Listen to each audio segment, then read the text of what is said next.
नमस्कार दोस्तों, आज हम देखने जा रहे हैं कक्षा 10 की हिंदी क्षितिज। तो क्षितिज का भाग 2 है ये। इसमें हम शुरू करेंगे पद से। इसको सूरदास जी ने लिखा है, तो सूरदास जी ने लिखा है तो फिर जान लीजिए कि सूर सागर साहित्य लहरी सूर सारावली, ये कुछ ग्रंथ हैं इनके, जिसमें से सूर सागर है। सूर सागर ज़्यादा फेमस था, ज़्यादा फेमस है, ये बहुत ज़्यादा लोकप्रिय है। और इसमें जो भ्रमर गीत है उसके कुछ 4 पद इसमें हैं। तो उन 4 पद को आज हम पढ़ेंगे अच्छे से। देखो इसमें क्या है वो आज हम इसमें देखेंगे।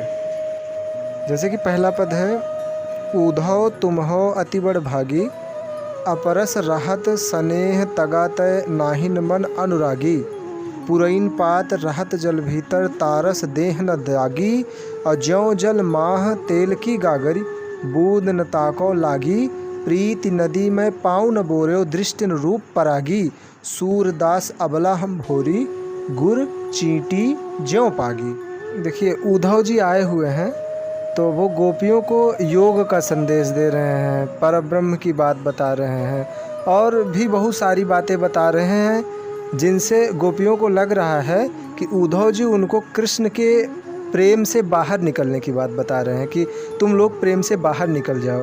तो इसलिए वो परब्रह्म की बात बता रहे हैं उद्धव जी गोपियों को। अब वहाँ उन भोली भाली गोपियों के बीच में परब्रह्म की बात तो उन लोगों को नहीं समझ में आई, लेकिन उल्टा इनके ऊपर ही वो लोग कटाक्ष करने लग गई।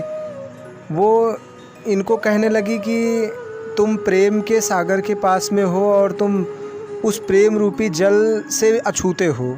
कुछ इस प्रकार की बातें उनको कहने लगी, जो कि इस लाइन में देखने को मिलेगा हमको। कह रही कि उद्धव तुम हो अति बड़भागी, है उद्धव तुम तो बड़े भाग्यशाली हो, तुम बहुत ही भाग्यशाली हो।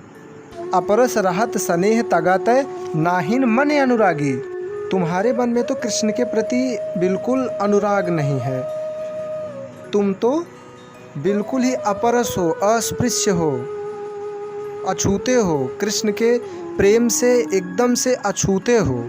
किस प्रकार से अछूते हो कि पुरैन पात रहत जल भीतर तारस देह न दागी, कमल का पत्ता हमेशा जल के भीतर रहता है लेकिन उसके ऊपर पानी की एक भी बूंद नहीं टिकती है। उसी प्रकार से तुम कृष्ण के पास तो हो, प्रेम के सागर के पास तो हो, लेकिन प्रेम की एक भी बूंद तुम्हारे मन पर हावी नहीं हो रही है, तुम्हारे मन को नहीं छू रही है, तुम्हारे मन में बिल्कुल भी कृष्ण के प्रति अनुराग नहीं है। और क्या कह रही हैं कि ज्यों जल माह तेल की गागरी बूंद न ताको लागी, जिस घड़े में, जिस गगरी में पूरा तेल लगा हुआ हो, उसमें अगर आप पानी डालोगे तो उसमें पानी थोड़ी ना टिकेगा। तो तुम्हारे मन में भी बिल्कुल भी प्रेम की बूंद बिल्कुल भी टिक नहीं रही है।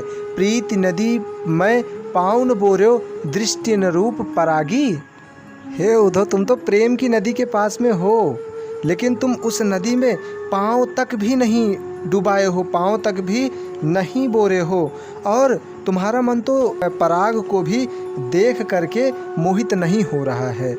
लेकिन हे उद्धव, फिर सूरदास जी लिखते हैं कि गोपियाँ कहती हैं कि हे उद्धव हम तो अबला हैं, हम तो भोली भाली हैं, और हम तो कृष्ण के प्रीति नदी में स्नान किए हुए हैं, तो हम गुर चींटी ज्यों पागी, इसलिए कृष्ण के प्रेम में हम एकदम से विह्वल हैं। किस प्रकार से?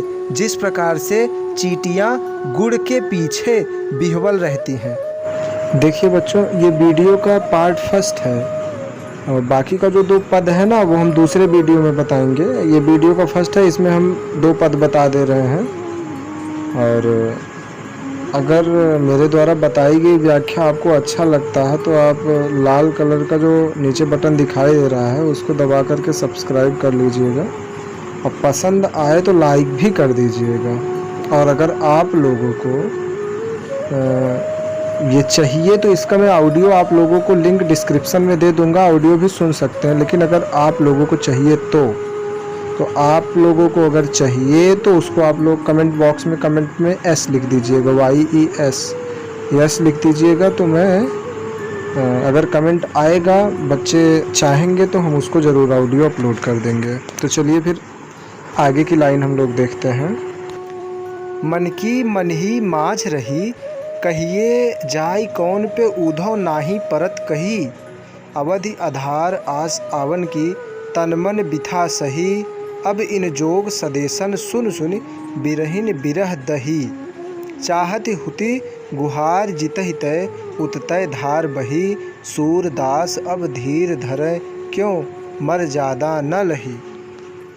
इन पंक्तियों में गोपियाँ अपने मन की व्यथा उद्धव से कह रही हैं, उनको बता रही हैं कि वो कृष्ण के विरह में किस प्रकार से विह्वल हैं, उनके साथ क्या क्या होता है और वो इस प्रेम की पीड़ा को किस प्रकार से सह रही हैं।